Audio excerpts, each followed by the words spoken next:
Depuis que je suis pasteur, depuis que je côtoie le monde, je n'arrête pas d'entendre cette phrase. Si Dieu était présent, il n'y aurait pas. Et tout se décline. Maladies infantiles, cancer, de famine, de guerre, d'épidémie. Cette méditation veut répondre à cette question. Pourquoi? Est-ce la faute de Dieu? Permettez-moi de lire un texte que vous trouverez dans Paul aux Romains, chapitre 5, à partir du verset 18. De même que par une seule faute la condamnation a atteint tous les hommes, de même par un seul acte d'acquittement, la justification qui donne la vie s'étend à tous les hommes. Prenons le premier membre de phrase. Par une seule faute la condamnation a atteint tous les hommes. Dans notre texte, l'apôtre Paul pense au récit de la chute que vous trouverez dans le livre de la Genèse, au chapitre 3. Lisons d'abord des versets, des extraits de ce livre de la Genèse. « Tu ne mangeras pas le fruit de l'arbre de la connaissance du bien et du mal, car le jour où tu en mangeras, tu mourras, c'est certain. » Par la suite, la femme vit que l'arbre était porteur de fruits bons à manger, agréables à regarder et précieux pour ouvrir l'intelligence. Elle prit de son fruit et en mangea. Elle en donna à son mari qui était avec elle et il en mangea. Nous rejetons l'interprétation bête qui dit que c'est à cause de la femme que le péché est entré dans le monde. Dans le contexte, Adam n'a pas été un bon chef de famille. Il aurait dû interdire à son épouse de manger de ce fruit. On peut penser que ce récit est un mythe. C'est pour moi un récit historique à prendre tel quel. Il explique comment le mal est entré dans le monde. Permettez-moi maintenant de penser maintenant à un tableau. Ensuite, vous mettrez la désobéissance, puis la mort. Donc dans ce tableau, il y a Adam. Depuis qu'il a mangé le fruit défendu, il en a subi les conséquences. En Genèse 3, l'on nous parle de chardon, d'épines, de mort. Depuis cette chute, comment aller au ciel? Comment aller à Dieu? De fait, l'on regrette que Dieu n'agit pas. En fait, nous sommes victimes de la désobéissance de notre ancêtre. Et l'on se dit, j'ai pas choisi. Si moi j'étais à la place de La problématique est que l'on ne peut pas retourner en arrière au jardin d'Éden. Il faut composer. Comment voir Dieu? Il y a deux moyens. Le premier moyen, appelons ça la subjectivité. Je mets en vertu de bonnes actions pour aller au ciel. Et cela peut se décliner très loin. Je donne des sous pour un dispensaire en Afrique. Je donne de ma personne pour une œuvre, par exemple les SDF. Je m'efforce d'être un bon chef à l'écoute de mes collaborateurs, de mes compagnons. J'ai fait cela. Je suis bon. Dieu me doit donc un petit strapontin au ciel. Mais il y a là bien des satisfactions de l'ego. En fait, ces vertus sont tout à fait remarquables, mais cela est très subjectif et ne sauve pas de la mort. En effet, personne ne dit du ciel « j'approuve tes actes ». Et dans la plupart des livres sacrés, il est dit « si tu fais le bien et si Dieu est de bonne humeur, avec un peu de chance, tu iras au ciel ». Notre tableau avec la case du premier péché, du premier homme et la chute est maintenant bien rempli. Mais ce tableau ne propose pas de solution claire. Pourquoi Dieu permet-il que?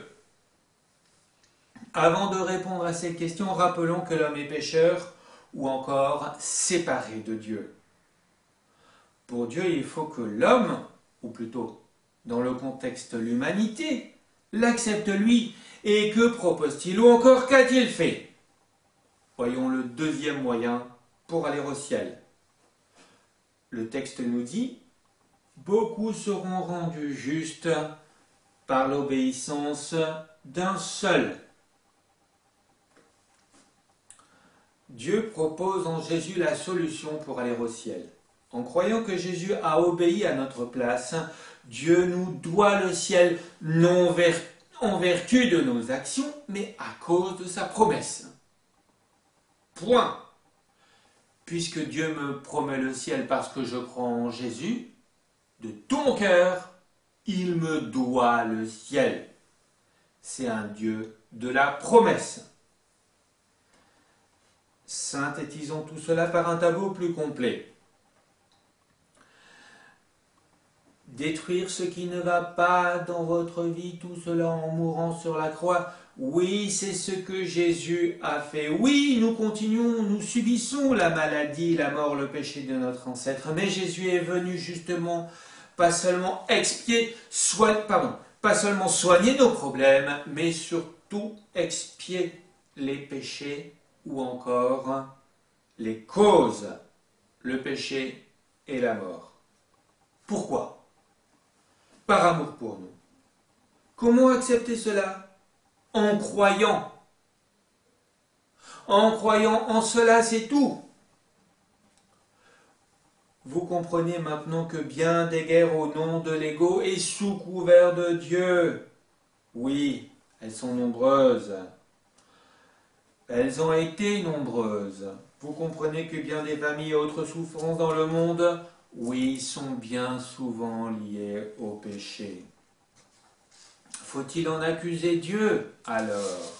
Pourquoi Dieu permet-il que ? Pourquoi Dieu permet-il que ? Dieu permet que cela arrive, mais cela ne veut pas dire qu'il le légitime. Je dois recourir ici à l'anthropomorphisme ou encore une façon humaine de parler de choses divines. Dieu tient le monde en laisse comme un maître promène son chien. Et quand le chien va trop loin ou quand il agresse quelqu'un, le maître tire sur la laisse. La laisse est parfois courte, elle est parfois longue. Et Dieu change souvent le mal en bien. Voyez par exemple les persécutions. À partir du moment où l'on persécute les chrétiens, l'Église grandit. C'était vrai du temps des Romains, mais aussi des guerres de religion en Europe. Alors, que fait-il actuellement ? Je ne vais pas commencer à discuter le plan de Dieu, ce serait une cuistrerie, voire à la limite blasphématoire. Pensez que bien des choses se sont faites. Où était Dieu quand il y avait la peste au Moyen-Âge ?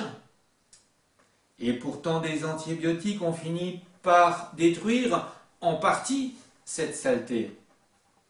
Où était Dieu à Auschwitz ? Mais bien des rescapés ont cru en Dieu dans les camps et se sont convertis. Alors que Dieu fait-il ? Soyons sûrs qu'il est là, qu'il agit, qu'il est capable de changer le mal en bien. Pourquoi il nous aime ? Il ne veut plus détruire la terre à cause de sa méchanceté comme il l'a détruite lors du déluge. Pour les taquins, relisez la mythologie pour les nuls avant de contester. Dieu dit, je cite le livre de la Genèse, à Noé et à ses fils, j'établis mon alliance avec vous et avec votre descendance après vous, avec tous les êtres vivants qui sont avec vous, tant les oiseaux du ciel que le bétail et tous les animaux de la terre, avec tous ceux qui sont sortis de l'arche, avec tous les animaux de la terre. J'établis mon alliance avec vous.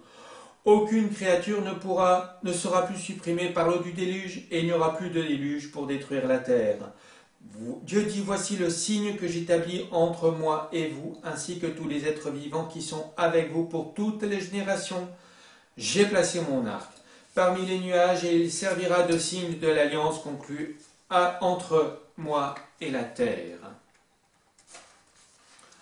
Quand j'aurai rassemblé des nuages au-dessus de la terre, l'arc apparaîtra parmi les nuages, et je me souviendrai de mon alliance entre moi et vous, ainsi que tous les êtres vivants de toute espèce. L'eau ne se transformera plus en déluge pour détruire toute créature. L'arc sera parmi les nuages, et je le regarderai pour me souvenir de l'alliance éternelle entre Dieu et tous les êtres vivants de toute espèce qui se trouvent sur la terre. Dieu dit à Noé, tel est le signe de l'alliance que j'établis entre moi et toute créature sur la terre. Alors, pourquoi Dieu n'agit pas ? Dieu permet. Et si Dieu punissait, il ne punirait plus la terre par l'eau du déluge. Il réserve sa punition par son feu. Et là, il punira tous ceux qui ont mis le désordre dans le monde. La Bible dit, le ciel et la terre actuelle sont gardés par la parole de Dieu pour le feu réservé pour le jour du jugement et la perdition des hommes impies. Pour éviter cela, repentez-vous et croyez que Dieu vous aime en Jésus-Christ notre Sauveur. À lui seul la louange et la gloire au siècle des siècles. Amen.